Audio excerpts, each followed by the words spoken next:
Dali a 2 dias era Páscoa e a festa dos pães asmos. E os principais sacerdotes e os escribas procuravam como prenderiam Jesus à traição e o matariam. Pois diziam: não durante a festa, para que não haja tumulto entre o povo. Estando ele, Jesus, em Betânia, reclinado à mesa, em casa de Simão, o leproso, veio uma mulher trazendo um vaso de alabastro, com preciosíssimo perfume de nardo puro, e quebrando o alabastro, derramou o bálsamo sobre a cabeça de Jesus. Indignaram-se alguns entre si e diziam: para que esse desperdício de bálsamo? Porque este perfume poderia ser vendido por mais de 300 denários e dar-se aos pobres. E murmuravam contra ela. Mas Jesus disse: deixai-a, por que a molestais? Ela praticou boa ação para comigo. Porque os pobres sempre os tendes convosco, e quando quiserdes podeis fazer-lhes bem, mas a mim nem sempre me tendes. Ela fez o que pôde, antecipou-se a ungir-me para a sepultura. Em verdade vos digo, onde for pregado em todo o mundo o Evangelho, será também contado o que ela fez, para a memória sua. Amém. Bom, o contexto desta passagem está meridianamente claro. Trata-se de 2 dias antes da Páscoa. Vocês bem sabem que a Páscoa era a maior festa de Israel. A Páscoa apontava para a grande libertação de Israel de uma longa e amarga escravidão. A Páscoa era a alegria dos judeus e ao mesmo tempo o terror dos romanos. Isso porque os romanos tinham medo de motim e rebelião. E por esta causa, nas festividades da Páscoa, todo o aparato militar de Roma, sediado em Cesareia Marítima, onde estava a residência oficial do governador Pôncio Pilatos, se transferia para Jerusalém. Até mesmo Herodes Antipas, tetrarca da Galileia, transferia todo o seu gabinete administrativo para Jerusalém na festa da Páscoa. E somos aqui informados que 2 dias antes da Páscoa, os principais sacerdotes e os escribas tramavam, urdiam, maquinavam a prisão de Jesus, a traição, para então matá-lo depois da festa, longe dos holofotes, quando o povo já tivesse retornado cada um para a sua respectiva casa. Entretanto, Mateus 26, que registra o mesmo fato, nos informa que 2 dias antes da Páscoa, foi Jesus quem disse para os seus discípulos que ele seria entregue nas mãos dos principais sacerdotes e escribas para ser crucificado. Concluindo então que, quando os homens pensam que eles estão no controle, que eles são os protagonistas da ação, eles estão apenas cumprindo uma agenda já estabelecida pelo próprio Deus. As rédeas da história não estão nas mãos dos homens. É Deus quem faz a sua vontade. É Ele quem realiza o seu propósito. É curioso também que, enquanto aqui em Jerusalém, a sede do poder eclesiástico se trama e urde e conspira contra Jesus para matá-lo, 10 quilômetros dali, na aldeia de Betânia, uma família prepara uma festa para Jesus. Somos informados que esse jantar ocorre na casa de um homem chamado Simão. Os evangelistas não tratam do sobrenome dele, nem descreve qualquer detalhe da vida dele. Porém, o texto nos informa que esse homem tem um adjetivo, é Simão o leproso. Isso nos intriga, porque esse homem obviamente não podia ser mais leproso. Isso já tinha ficado no passado.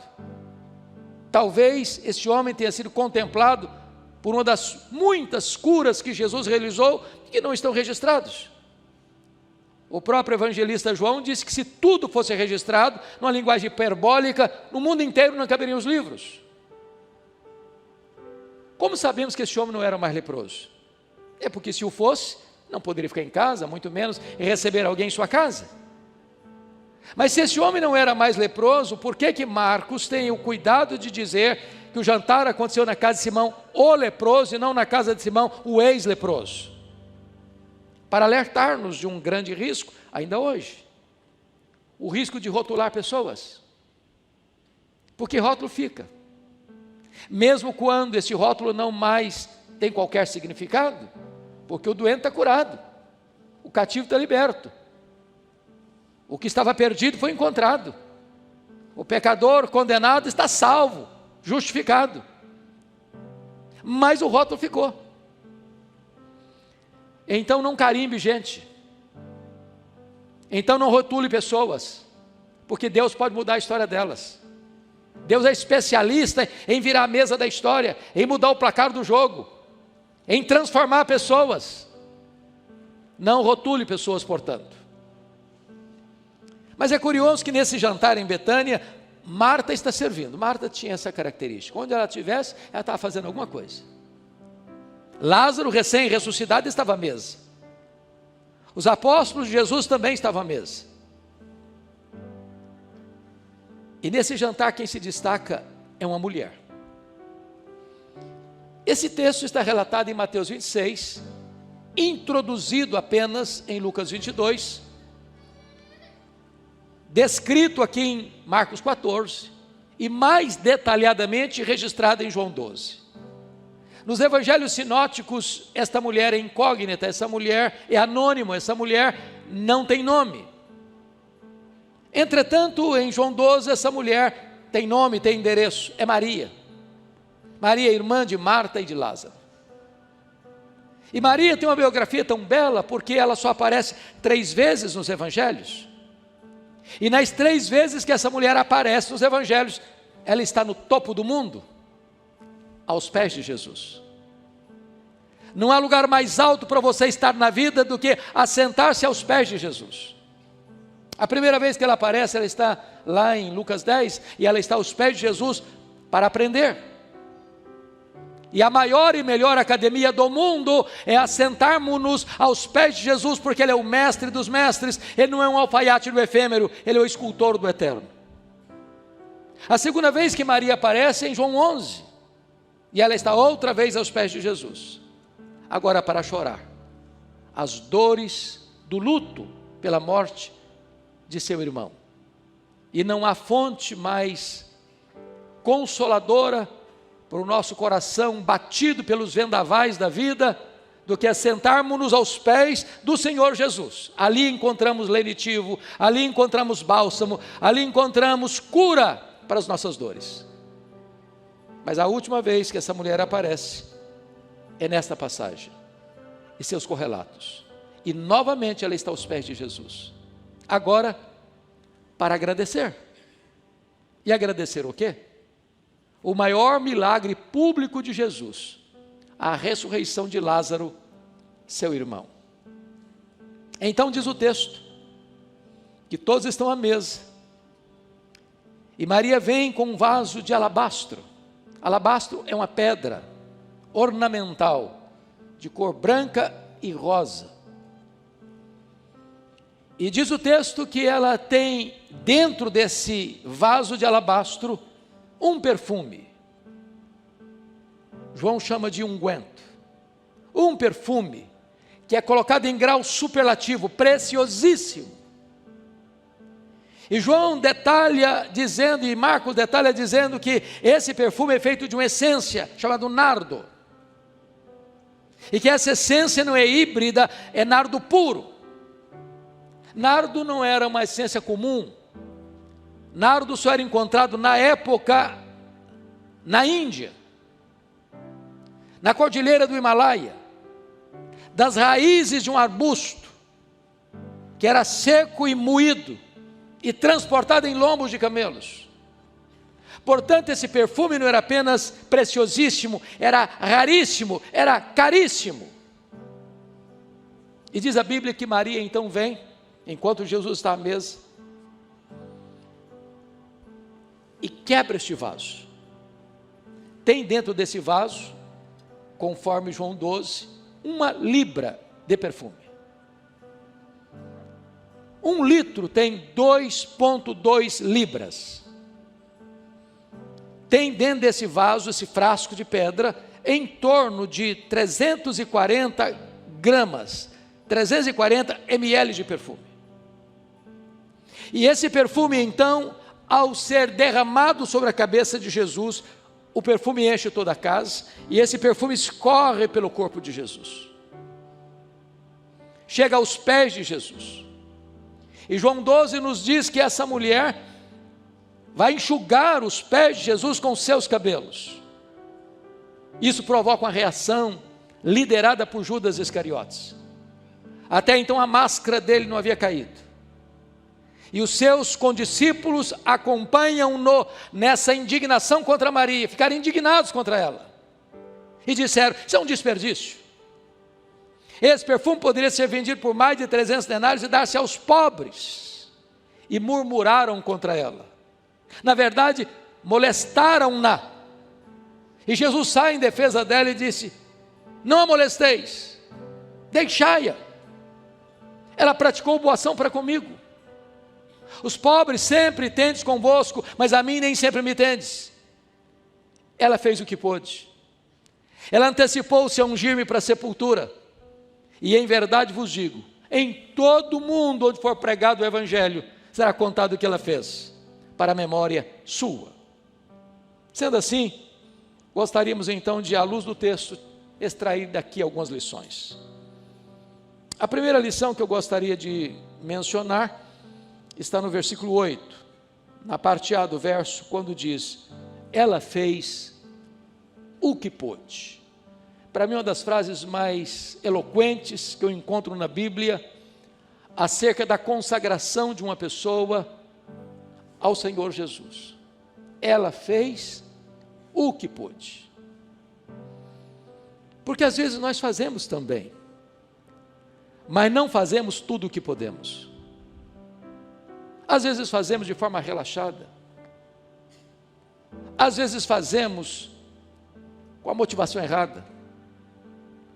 Às vezes fazemos, mas fazemos sem pôr toda a nossa alma, todo o nosso coração, toda a nossa energia, todo o nosso apreço, todo o nosso amor no que estamos fazendo para Jesus. Maria fez o que pôde. Maria fez o que pôde. A história é nossa pedagoga, ou nossa coveira. Quando olhamos para a história, aprendemos exemplos tão lindos.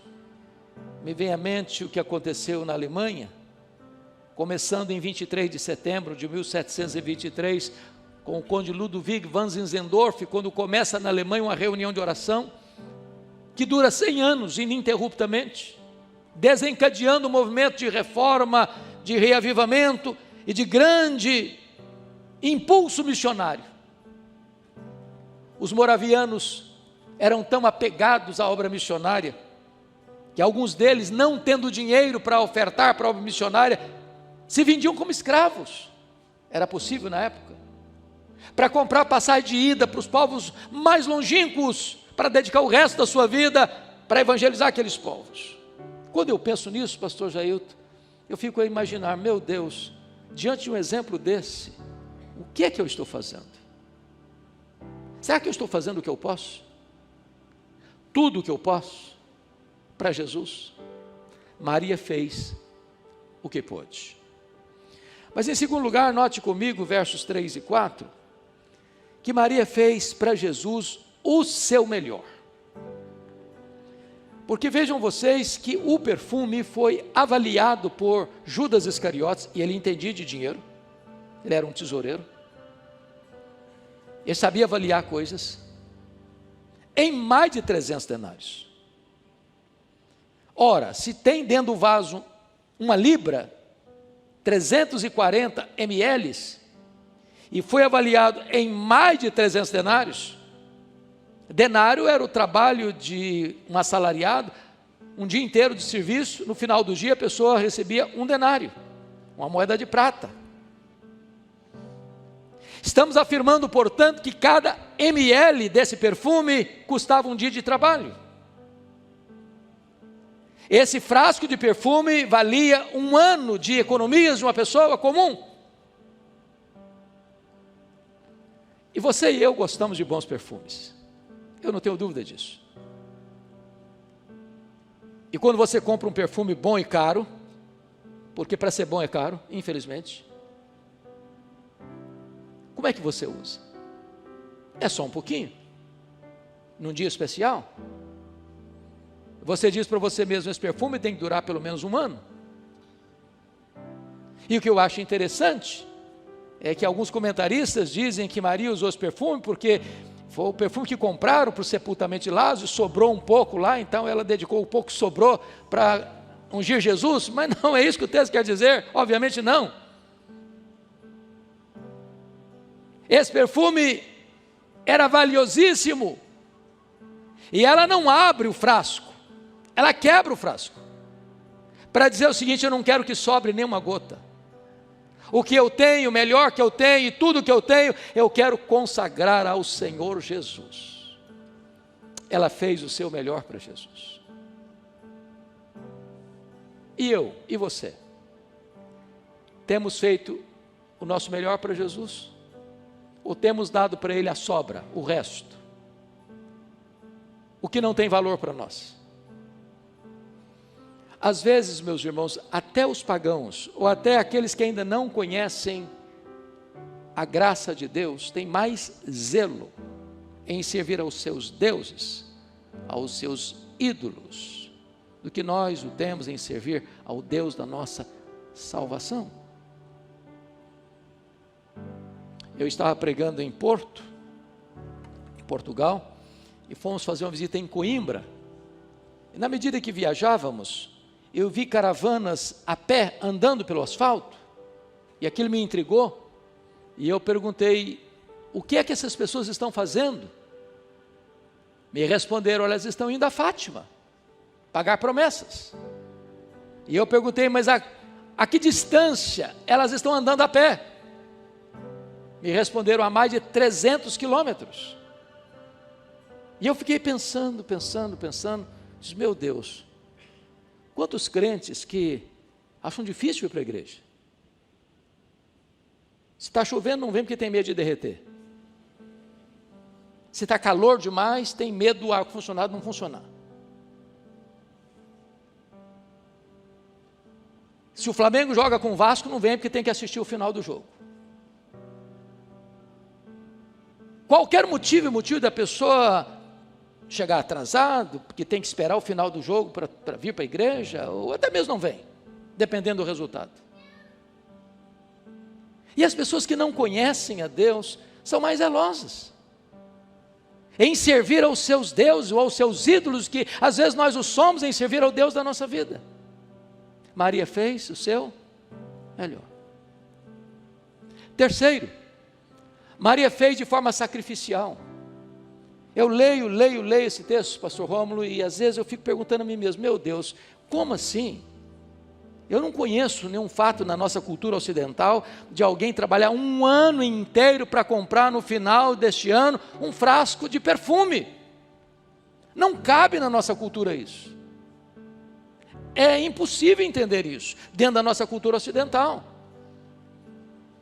Aquele perfume não era apenas raríssimo e caríssimo, não. Aquele perfume não era encontrado numa loja de perfumaria do jeito que tinha. Um frasco de alabastro. Aquele perfume era comprado gota a gota, grama a grama, ml a ml. Ia sendo acondicionado nesse frasco de pedra, e essa moça começava esse processo no momento que ela fazia a transição de menina para moça, para o dia mais sonhado, desejado e esperado da sua vida, o dia das suas núpcias. Ela oferece para Jesus, portanto, não só o seu melhor, mas aquilo que tem mais valor para a sua vida. Eu chamo isso de um gesto generoso. E se existe uma prática no cristianismo, meus irmãos, que nós precisamos aprender, é a prática da generosidade. Eu li um livro, presbítero Ulisses, sobre esse assunto, que me marcou muito. Na introdução do livro, o autor diz assim: você quer aprender a ser uma pessoa generosa? Ele diz: é simples. Passe numa loja, compre uma jarra de vidro transparente, bote na sua sala. Só um detalhe: não ponha flor, ponha terra, só terra, para você passar por lá todo dia e olhar para essa jarra, para lembrar a você duas coisas. Primeiro, de onde você veio. Segundo, para onde você vai. De onde você veio, quanto você trouxe? Trouxe nada. Para onde você vai, quanto você vai levar? Também não vai levar nada. Portanto, você não é dono de nada. Você é apenas um mordomo do dono. Ora, o que se requer do mordomo, diz a Escritura, é que eles sejam encontrados fiéis. Ora, se o dono é generoso, e eu sou mordomo do dono, sendo eu fiel ao dono, eu serei generoso com o que é do dono. Porque o grande problema nosso em sermos generosos é a síndrome de dono. Se eu sou dono é para mim, eu não reparto com ninguém. Às vezes nós temos muito medo de cair nas teias da teologia da prosperidade. E às vezes caímos do outro lado, na teologia da miséria. É claro que alguém que tem a intenção de dar para receber em troca, está fazendo uma barganha, está fazendo uma permuta. Isso não é nem honesto. Mas por outro lado, não podemos negar o princípio bíblico de que a alma generosa prosperará. Que quando você dá ao pobre, você empresta a Deus. Mas reter mais do que é justo é pura perda. Os nossos irmãos reformadores tinham um princípio que eu acho lindíssimo. Eles falavam do mistério do pobre e do ministério do rico. E diz Provérbios que Deus faz o pobre e Deus faz o rico. É Deus quem fortalece as nossas mãos para adquirirmos riquezas. Não pense você, porque você é mais rico, tem mais dinheiro, granjeou mais recursos, tem mais propriedades e tem uma conta bancária mais robusta, porque você é o cara. Não. É a bênção de Deus. É Ele quem fortalece as nossas mãos para adquirirmos riquezas. Agora, por que Deus dá mais? Para que você reparta com generosidade, em vez de reter com usura. De tal maneira que o que não tem é suprido, e o que tem se alegra em doar, porque mais bem-aventurado é dar que receber. Essa foi uma lição que eu aprendi em casa. Aprendi com uma mulher analfabeta. Aprendi com a minha mãe. Lá em casa, pastor Jailton, na roça, se fazia compra uma vez por ano. Depois da colheita, ia para Mantena, terra do Ulisses, tinha barateira lá, e a gente comprava tudo que precisava de roupa, e não era feita não, porque não tinha dinheiro para comprar roupa feita. A primeira calça pronta que eu comprei para mim, eu já era adolescente. Ia comprar as coisas para casa, comprava tudo em grande quantidade. E a minha mãe sempre comprou mais do que o dobro que precisávamos. Sempre. E quando questionávamos a ela, por que, mamãe? É porque nós precisamos ajudar aquelas pessoas que não têm. Se você ainda não experimentou esse princípio de Deus, eu encorajo você a começar. Reserve parte do seu orçamento para ajudar alguém. Não é uma coisa esporádica, não, sistematicamente. Qual é a ordem dessa ajuda? Primeiro, a própria família. Segundo, aos domésticos da fé. Terceiro, a todos os homens. Quarto, até seu inimigo. Se o teu inimigo tiver fome, dá-lhe de comer. Se tiver sede, dá-lhe de beber. E eu garanto a você que você descobrirá uma alegria tão grande, e as recompensas espirituais tão profundas, que isso vai encher a sua alma de alegria e gozo. Porque a generosidade é um gesto que agrada o coração de Deus. Maria fez sacrificialmente, generosamente. Mas em quarto lugar, vejam comigo os versos 4 a 6, que Maria fez apesar das críticas que recebeu. E Maria recebeu 3 críticas: indignação, murmuração e molestação. Agora notem que eles não estão indignados, e eles que eu estou falando aqui são os discípulos. Eles estão indignados não com o que ela fez, mas para quem ela fez. No discurso populista e falso de Judas, se fosse para os pobres, tudo bem. Mas o discurso dele era populista, ele não estava interessado em pobre, em coisa nenhuma. João 12 diz que ele era ladrão e queria essa grana para ele. E diz a Escritura que eles murmuraram, murmuraram contra ela. Murmuração, graças a Deus, é um assunto que acabou nas igrejas. Muito tempo que nunca mais ninguém murmura nas igrejas hoje. Mas naquela época tinha murmuração. Fizeram com ela o que hoje seria crime. Molestaram-na. Então, me permita uma coisa. Você está fazendo a obra de Deus? Nos meus 43 anos de ministério, eu nunca vi ninguém se levantando para fazer a obra de Deus sem enfrentar críticas. Quem tem medo de críticas não serve a Deus. Quem tem medo de críticas está mais interessado no aplauso dos homens do que na glória de Deus. Você está fazendo a obra de Deus? As pessoas estão chateadas? Estão murmurando? Estão molestando você? Continue fazendo a obra de Deus. Porque por outro lado, tem gente hipersensível. Tem crente cristal. Tem crente porcelana. Tem crente que qualquer coisinha se milita. Também eu não vou fazer mais nada. Eu fui fazer, me criticaram. Agora também não faço nada. Maria fez, apesar das críticas. Mas em quinto lugar, Maria fez só para agradar a Jesus. É João 12 que nos informa isso, e só João 12, que ela enxuga os pés de Jesus com seus cabelos. Eu estava relendo agora há pouquinho, lá no gabinete pastoral, o comentário de William Hendrickson sobre esse texto, e ele reenfatiza isso, que naquela época, naquela cultura, uma mulher não soltava os cabelos. Muito menos enxugaria os pés de um homem com seus cabelos, num lugar público. Isso era um escândalo. E a grande pergunta é por que Maria fez isso? Quebrando um protocolo. E a única resposta que encontramos, e o Hendrickson trabalha isso, é que o amor era tão grande, a gratidão era tão profunda, que Maria, naquele momento, ela não estava preocupada com o que ia pensar Tomé, o que ia falar Mateus, o que ia dizer Judas Iscariotes. Naquele momento, o único vetor que governou a sua mente, o seu coração, as suas ações, é o amor a Jesus, é a gratidão a Jesus.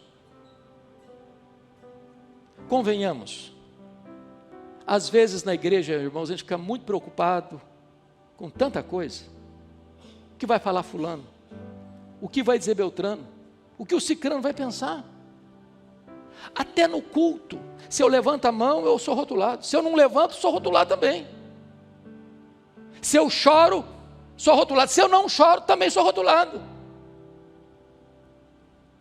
E a gente fica cheio de dedos, preocupado. Se eu faço isso, fulano não vai gostar. Se eu faço aquilo outro, Beltrano não vai gostar.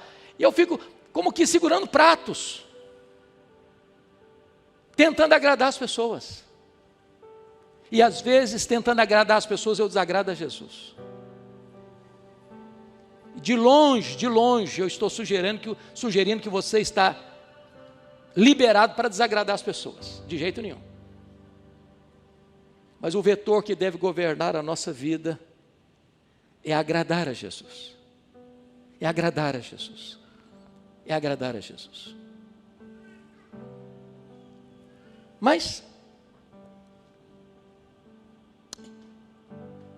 Em sétimo lugar, ou sexto, Maria fez no tempo certo. Versículo 8, parte B diz assim: ela antecipou-se a ungir-me para a sepultura. Agora notem que ninguém, exceto Maria, teve essa atitude. Aquela unção da cabeça aos pés, aquele perfume percorrendo todo o corpo de Jesus, foi interpretado por Jesus num gesto de antecipar a unção dele para a sepultura. E eu queria aqui retroceder um pouco a Lucas 8, a partir do verso 3. Porque notem vocês que lá em Lucas 8, a partir do verso 3, diz que Jesus, de cidade em cidade, de aldeia em aldeia, ia pregando o evangelho. E diz o texto que as mulheres da Galileia, e 3 delas são citadas pelo nome, Maria Madalena, Joana e Susana, e muitas outras, bancaram financeiramente o ministério itinerante de Jesus, pregando nas 204 cidades da Galileia. Pequenas vilas, pequenas aldeias.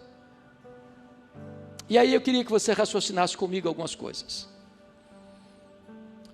Quantas pessoas estavam nessa caravana? Primeiro, Jesus. Segundo, 12 discípulos, 13 pessoas. Terceiro, mais 3 mulheres citadas pelo nome, Maria Madalena, Joana e Susana. Então, 16 pessoas. Muitas outras mulheres, eu não sei quantas. Vamos pensar 40 pessoas. De cidade em cidade, aldeia em aldeia. Não tem pensão, não tem hotel, não tem restaurante self-service, não tem infraestrutura. E essas mulheres bancando a conta, passando Pix e fazendo transferência bancária. Nessa jornada de Jesus pelas cidades da Galileia, é que ele conta pela primeira vez que ele vai subir para Jerusalém, ser entregue nas mãos dos principais sacerdotes e escribas para ser crucificado. Quando Jesus sobe, essas mulheres da Galileia sobem também, corajosamente. Quando Jesus foi crucificado, só consta que João estivesse presente, os outros fugiram acovardados. Essas mulheres da Galileia estavam lá. Quando Jesus foi sepultado, não consta nem que João estivesse presente no sepultamento de Jesus. Talvez tenha estado, mas a Bíblia não relata. Mas essas mulheres da Galileia, Lucas 23, 54 e 55, não só estavam presentes, mas viram onde e como Jesus foi sepultado.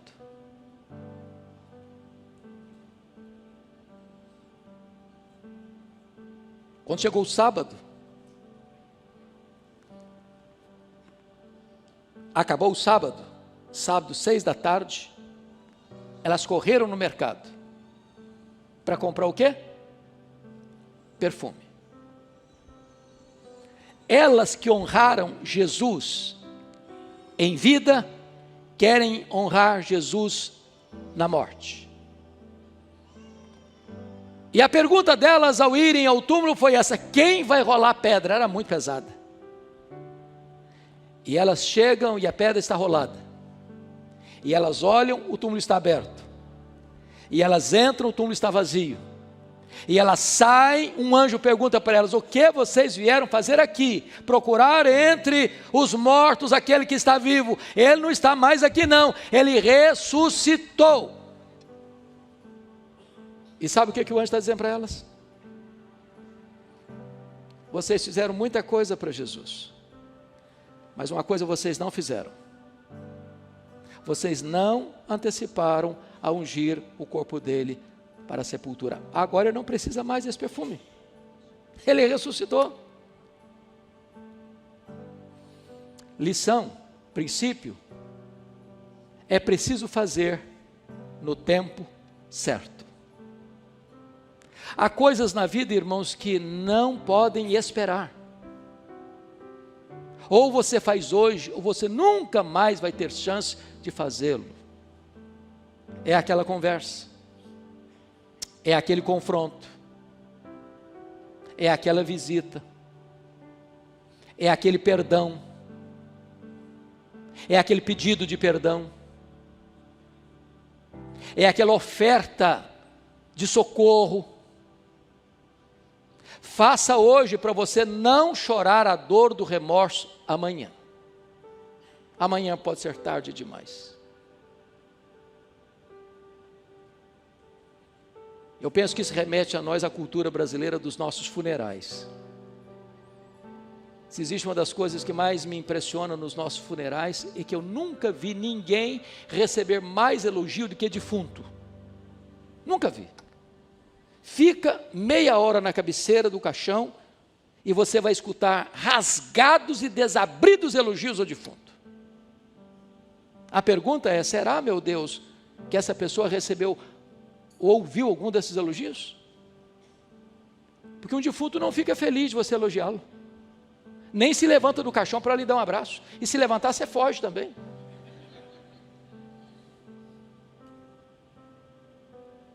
Então não espera a pessoa morrer para elogiar. Tem muita gente assim, muito espiritual, sabe, que diz: não, pastor, esse negócio de elogiar é um perigo, isso aí, a pessoa fica vaidosa. O que a Bíblia proíbe é hipocrisia. Mas um elogio sincero, na hora certa, com a motivação certa, é um bálsamo, é uma bênção. Eu hoje de manhã fiquei muito feliz lá no encontro de casais, e disse para o meu querido pastor Wendel Lessa, ao ouvi-lo, eu não tive o privilégio ainda, pastor, de ouvi-lo. Fiquei tão feliz, me alegro tanto. Parabéns, pastor Jailton e departamento de casais, por convidá-lo. Mensagem bíblica, totalmente bíblica, direta, específica, abençoadora. Eu não posso guardar isso para mim, eu tenho que falar para ele. E eu sei que ele recebeu isso, não achando que eu estou enaltecendo a ele, eu estou dando graças a Deus pela vida dele. Encoraje as pessoas. Encoraje as pessoas. Diz para elas que ela é uma bênção nas mãos de Deus. A segunda coisa que me impressiona nos nossos funerais é que defunto recebe mais flores que gente viva. Eu nunca entendi isso. Nunca entendi isso. Eu participei de um funeral aqui em Vitória e eu contei 86 coroas de flores. Contrataram um big de um caminhão, desculpa do pleonasmo, para levar as flores, e um caminhãozinho bem pequenininho para levar o defunto. E eu fiquei do lado olhando. Falei: meu Deus, coitado do defunto, não consegue cheirar um botão de rosa a mais, para que tanta flor para ele? Mas por que os mortos recebem mais flores do que os vivos? É porque a voz do remorso é maior do que a voz da gratidão. Não espere a pessoa morrer para mandar flores, não. Me permita descontrair um pouco, devido à vênia do meu pastor. Dizem que os maridos capixabas são muito românticos. Eles não deixam passar em brancas nuvens jamais o aniversário da esposa, aniversário de casamento, sem mandar flores para a esposa. Não escutei nenhum amém.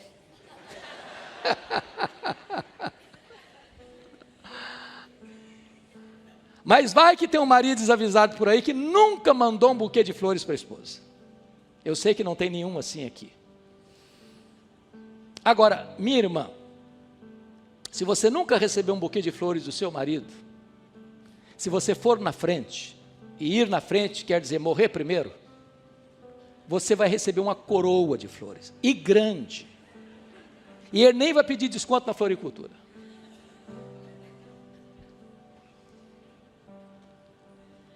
Não espere a pessoa morrer para mandar flores. Faça no tempo certo. Eu fico olhando a história do Davi, coração aperta. Sabe quantos anos Davi ficou brigado com seu filho Absalão? 11 anos. 11 anos. Um dia o Absalão mandou um recado para o pai dele assim: papai, eu prefiro que o senhor me mate, mas fale comigo.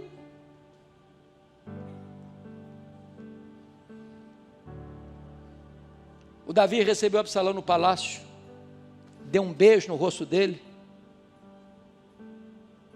depois de 7 anos de silêncio, e não falou uma palavra. Passaram-se mais 4 anos. Agora o Absalão não quer mais perdão do pai, não quer mais conversar com o pai, ele quer matar o pai, quer tomar o trono do pai. E nessa inglória empreitada, Absalão morre, é assassinado pelo general de Davi. E Davi chora muito, diz: Absalão, meu filho Absalão, quem me dera ter dado a minha vida por ti, agora é tarde, agora não adianta. Tinha que ter feito isso lá atrás. Fez no tempo errado, faça no tempo certo. Finalmente, em 7º lugar, Maria fez com reflexos para a eternidade. Versículo 9 diz: em verdade vos digo, onde for pregado em todo o mundo o evangelho, será também contado o que ela fez para a memória sua. Isso me enche o coração de esperança, porque aquilo que Maria fez dentro de uma casa, talvez pequena, tão humilde, numa aldeia humilde, numa cidadezinha humilde, há 2000 anos praticamente, tem sido contado dos eirados da história, nos ouvidos do mundo. E essa profecia de Jesus se cumpre hoje, 31 de agosto de 2025, no templo da primeira igreja presbiteriana de Vitória. Porque mais uma vez a história de Maria é contada, como Jesus profetizou, para a memória de Maria. E a grande pergunta nesta noite é o que você, o que nós estamos fazendo hoje que vai impactar as futuras gerações. Numa geração hedonista, egoísta, materialista, consumista, que olha para o seu próprio umbigo, o que é que nós estamos fazendo que vai impactar as futuras gerações?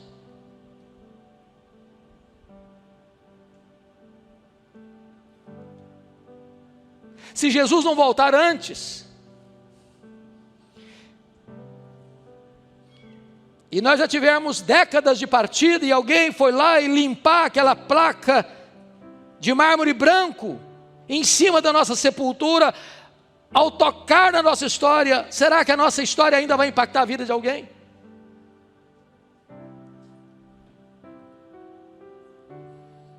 Nós temos memória curta, e Eclesiastes diz isso, no capítulo 1. Eu vou fazer um teste aqui com vocês. Quem nesse auditório sabe o nome do seu tetra-avô? Nome completo.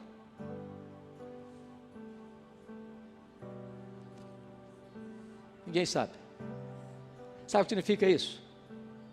O seu tetraneto não vai saber que você existiu. Triste, não? Triste. Quem sabe a gente possa mudar isso? Quem sabe possamos viver hoje como Maria viveu, de tal maneira que o que estamos fazendo hoje para Jesus vai reverberar na história. E quando as pessoas ouvirem e tocarem nessa história, elas vão relembrar que um dia alguém fez o que pôde, um dia alguém fez o seu melhor, um dia alguém fez de forma sacrificial, um dia alguém fez apesar de ser criticado, um dia alguém fez só para agradar a Jesus, um dia alguém fez no tempo certo, para a glória de Deus, e para impactar as futuras gerações. Eu concluo com a história do missionário David Livingstone. Foi missionário na Inglaterra, missionário inglês que foi missionário na África, dedicou sua vida na África, serviu a Deus na África, foi atacado por um leão na África, ficou com o braço mirrado, continuou trabalhando na África. morreu na África. E os ingleses foram para a África para pegar o corpo dele, levar para a Inglaterra e sepultá-lo na Inglaterra. Os africanos disseram: vocês podem até levar o corpo dele, mas o coração dele vocês não vão levar. Ele amou a África, e o coração dele vai ser enterrado na África.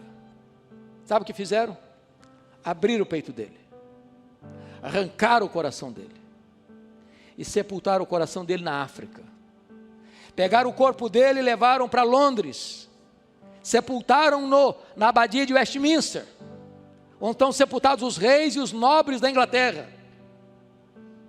Quando você vai lá na África, em Malawi, lá tem uma catedral de chão batido, e tem uma plaquinha de bronze na parede, para a glória de Deus e em memória de David Livingstone. O túmulo mais visitado na abadia de Westminster não é dos reis, nem dos príncipes, é de David Livingstone. E lá tem uma plaquinha de bronze, para a glória de Deus e em memória de David Livingstone.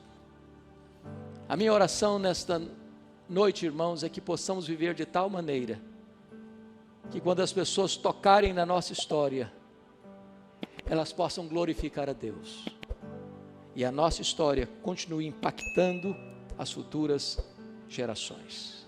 Que Deus nos abençoe. Amém.